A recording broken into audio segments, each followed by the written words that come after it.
while I was there, we had reached actually stage 5 famine, which is not something that happens overnight.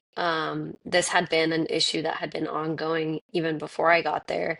So what Israel did is they took out any type of humanitarian aid and really only established aid coming through the Gaza Humanitarian Foundation. It's an Israeli-run organization.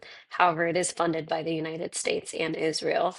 And they set up these sites at different various parts of the city to distribute aid at. And the sites were really just kind of traps to lure people in. And people knew that. People knew that they were going to go and potentially get shot at or potentially have a bomb dropped at them, but they were desperate.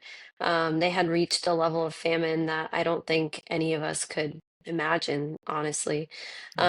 And even speaking to some of them, you'd think that like the people that I worked at the hospital with, the doctors, the nurses, people who are members of society that work in society and contribute to society, I thought at least maybe they had some food to at, to take home with them. And I was surprised to learn that some of them hadn't eaten for like 2 to 3 days in a row.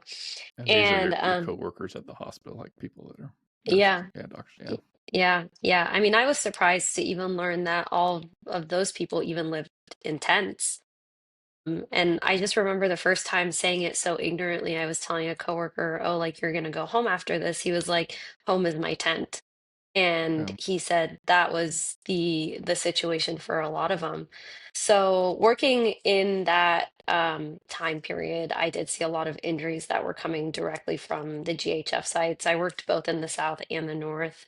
The north site, I was at a Shifa hospital, and at that there was a distribution site in an area called Zakim, which is a couple miles north of where the hospital is.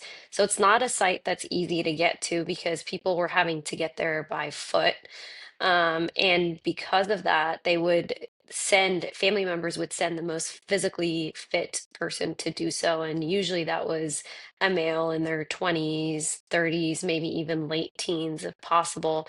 So that was the majority of the injuries that I would see. And they were anywhere from gunshots to bombs that had exploded off at a nearby area. And sometimes people would even get run over by cars and they would come in through these aid distribution sites. And